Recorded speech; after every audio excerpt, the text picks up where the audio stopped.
नमस्कार, 100% समाचारमा स्वागत छ। म अनिस्मा बस्नेत। सुरु गरौं 100% समाचार। सरकारले संसदमा प्रस्तुत गरेको बजेटमाथि सैद्धान्तिक छलफल सुरु। बजेटमाथिको सैद्धान्तिक छलफलमा भाग लिँदै सांसदहरूद्वारा बजेट वितरणमुखी भएको आरोप। वर्तमान सरकारले आफ्नो सीमा मिचेर पूर्ण अवधिको सरकारले जसरी बजेट प्रस्तुत गरेको सांसद विष्णु प्रसाद पौडेलको आरोप। यो गठबन्धनको चुनावी प्रचार जस्तो भएको सांसद पौडेलको आरोप। मङ्सिरमा प्रतिनिधि सभाको आयु सकिएर निर्वाचन हुने भएकाले सङ्कटपूर्ण अर्थतन्त्रलाई ठिक बाटोमा फर्काउन केन्द्रित हुनुपर्नेमा त्यसो हुन नसकेको जिकिर।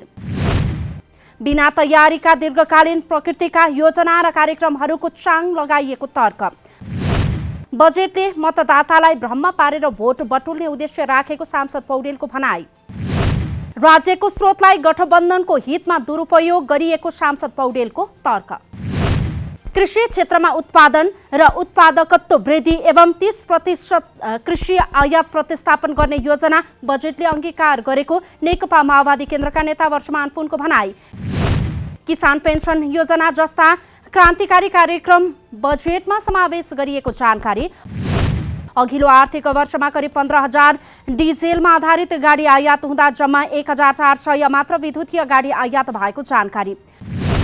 100 किलोवाट भन्दा कम क्षमताको विद्युतीय गाडीमा मात्र छुटको व्यवस्था पर्याप्त नहुने र बढी क्षमताका गाडीमा बढाइएको भन्सार दरमा पुनरावलोकन गर्नु आवश्यक रहेको भनाई। व्यक्तिगत स्वतन्त्रता र मध्यम वर्गको भूमिका जस्तो सुकै राज्यमा पनि रहने नेपाली कांग्रेसका नेता डाक्टर मिनेन्द्र रिजालको भनाई।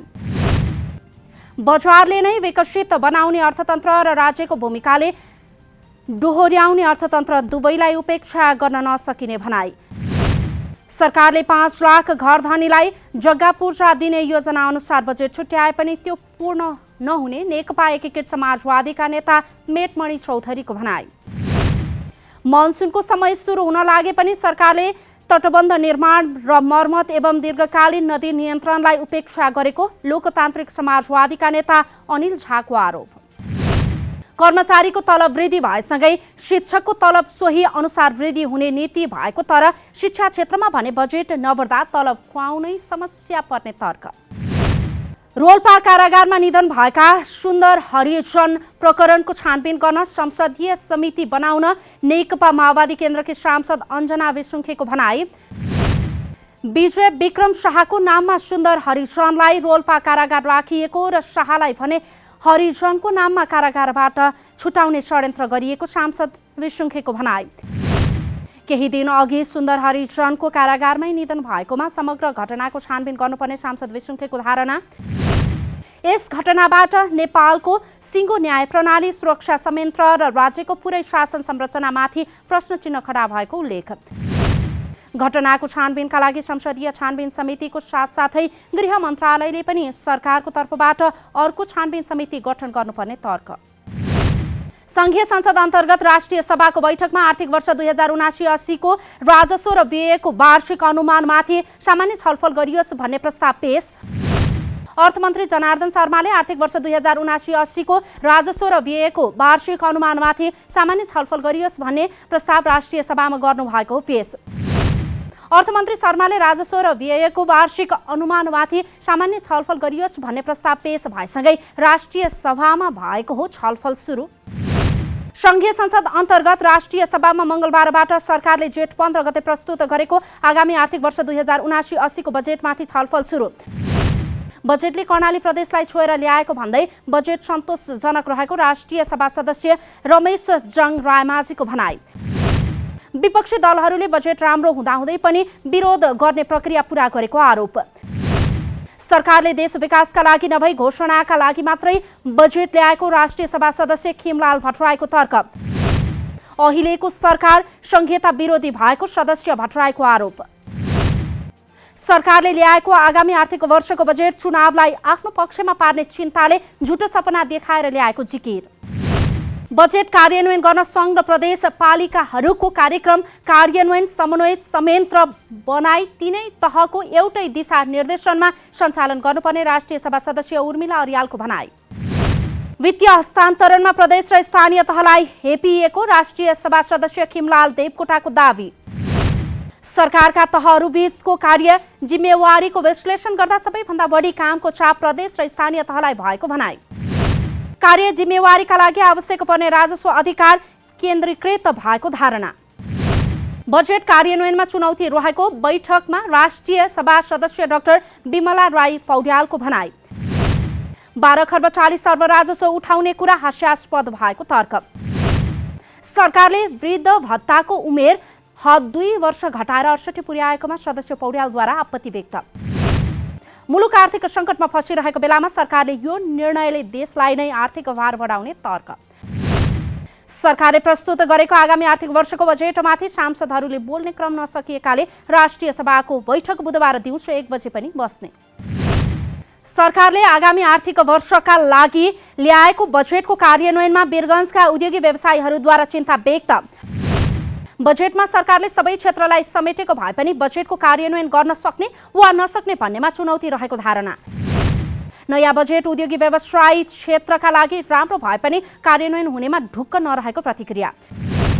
सरकारले बजेटमा उद्योगीहरूलाई मासिक 10 करोड रुपैयाँको विद्युत खपत गर्ने उद्योगलाई सहुलियत दिएको उद्योग वाणिज्य सङ्घ मध्य प्रदेशका अध्यक्ष गणेश लाटको भनाई। 10 करोड रुपैयाँको विद्युत खपत गर्ने उद्योग नेपालमा न्यून रहेको तर्क। नयाँ बजेट चुनावी बजेटका रूपमा आएको वीरगञ्ज उद्योग वाणिज्य सङ्घका उपाध्यक्ष हरि गौतमको प्रतिक्रिया। सरकारले नयाँ बजेट मार्फत सबैलाई खुसी पार्न खोजे पनि सरकारसँग ढुकुटी नै नरहेको तर्क। अहिले 5 खर्बभन्दा बढी घाटाको बजेट आएको र राज्यले 18 खर्ब ऋण बोकेको अवस्था रहेको जानकारी। भवन निर्माणको काम मापदण्ड अनुरूप नभएको भन्दै दोधारा चाँदनी नगरपालिकाद्वारा निर्माण कम्पनीलाई बाँकी रकम भुक्तानी नदिने निर्णय। नगरपालिकाको प्रशासकीय भवन निर्माणको काम मापदण्ड अनुरूप नभएको भन्दै अन्तिम किस्ता भुक्तानी रोक्का। अन्तिम किस्ता बराबरको करिब 1 करोड रुपैयाँ भुक्तानी रोक्का गर्ने निर्णय गरेको जानकारी। सुत्केरी महिलाहरूलाई ओडाभित्रै निःशुल्क अल्ट्रासाउन्ड सेवा र सदरमुकामसम्म निःशुल्क एम्बुलेन्स सेवा प्रदान गर्ने नगर उपप्रमुख गङ्गादेवी जोशीद्वारा जानकारी। आगामी दिनहरूमा महिला दिदीबहिनीहरूको लागि विशेष जनचेतनामूलक कार्यक्रमहरू लागू गरिने। आगामी 5 वर्षभित्र नगरपालिकाले वडा कार्यालयहरू समेत निर्माण गर्ने गरेको छ तयारी। कुल 5 करोड 85 लाख रुपैयाँमा निर्माण भएको दोधारा चाँदनी नगरपालिकाको मुख्य प्रशासकीय भवन जोशी बिल्डर्स कञ्चनपुरले गरेको हो निर्माण। विवाहित हिन्दू मैथिल नारीले जनकपुरमा वट सावित्री पर्व हर्षोल्लासका साथ मनाए।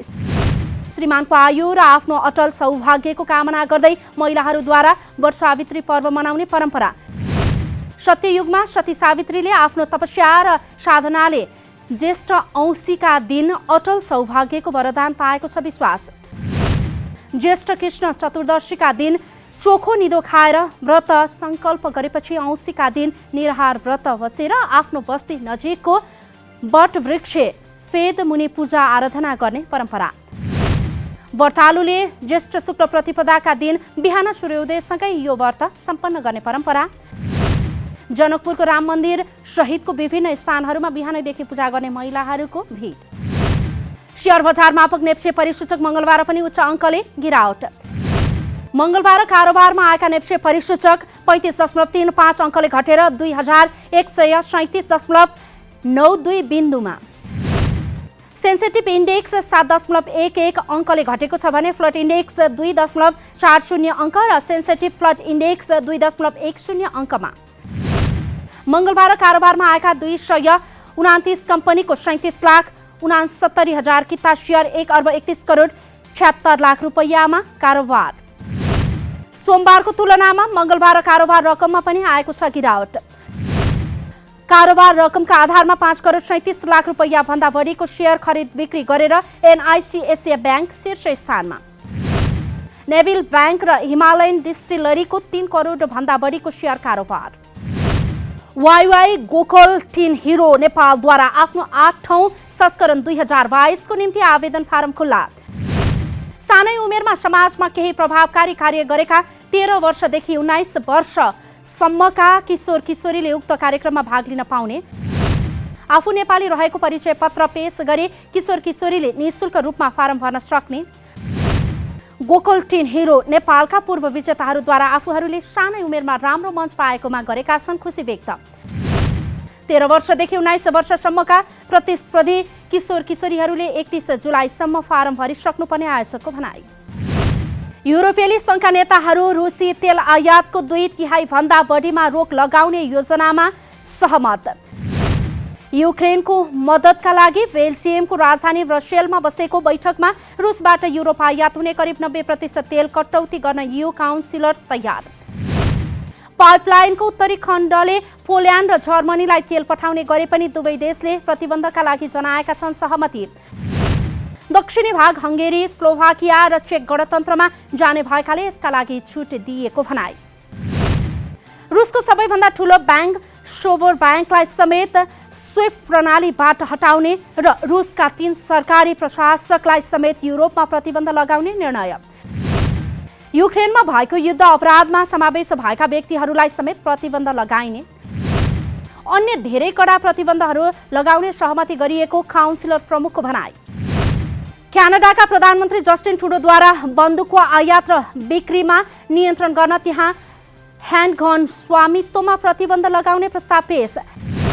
ह्यान्डगन तथा साना हतियारहरू स्वामित्वमा प्रतिबन्ध लागू गर्न क्यानाडामा कानुन ल्याइरहेको जानकारी। ह्यान्डगनको बजारलाई सीमित गर्ने पनि उल्लेख। अमेरिकामा भर्खरै विद्यालयमा भएको गोलीकाण्डपछि गरिएको हो यस्तो निर्णय। विधेयक संसदबाट पारित हुन भने चुनौती रहेको गरिएको छ उल्लेख। आइसिसी अन्डर 19 महिला विश्वकप अन्तर्गत एसिया छनौटका लागि मलेसिया जाने नेपाली टोलीको विदाई। नेपाल क्रिकेट सङ्घ क्यानद्वारा मङ्गलबार नेपाली टोलीको गरिएको हो विदाई। क्यानका अध्यक्ष चतुरबहादुर चन्द लगायतले नेपाली टोलीलाई गरे विदाई। नेपालले छनौटका लागि कृतिका मरासिनीको कप्तानीमा 14 सदस्यीय टोलीको गरिसकेको छ यसअघि नै घोषणा। मलेसियामा आयोजना हुने छनौटमा नेपालले पहिलो खेल कतारसँग खेल्ने। नेपालले कतारसँग जुन 3 मा खेल्नेछ भने नेपालले दोस्रो खेलमा युएई विरुद्ध जुन 4 मा खेल्दा भुटान विरुद्ध जुन 6 मा खेल्ने। छनौटमा नेपालसहित मलेसिया, युएई, थाइल्यान्ड, भुटान र कतार। नेपालले जुन 7 मा थाइल्यान्ड र जुन 9 मा मलेसिया विरुद्ध खेल्ने। शीर्ष स्थानमा रहने टोलीले दक्षिण अफ्रिकामा हुने T20 विश्वकप खेल्ने। आइसिसी महिला T20 वरियतामा नेपालका कप्तान रुबिना छेत्री सहित 5 खेलाडी समावेश। अन्तर्राष्ट्रिय क्रिकेट परिषद आइसिसीले अपडेट गरेको पछिल्लो वरियतामा नेपालका 5 खेलाडी भएका हुन् समावेश। वरियतामा कप्तान रुबिना छेत्री सहित कविता कुँवर, सीता राणा मगर, इन्दु वर्मा र ज्योति पाण्डे परे। T20 महिलाको ब्याटिङ वरियतामा सीता 52औं स्थानमा, ज्योति पाण्डे 80औं र इन्दु वर्मा 49औं स्थानमा। बलिङ वरियतामा कविता कुँवर 61औं स्थानमा छिन् भने कप्तान रुबिना बलिङ वरियताको 71औं र सीता 75औं स्थानमा। आइसिसी महिला T20 राष्ट्रको वरियतामा नेपाल रहेको छ 16औं स्थानमा। 100% समाचार अहिलेलाई यति नै। नमस्कार।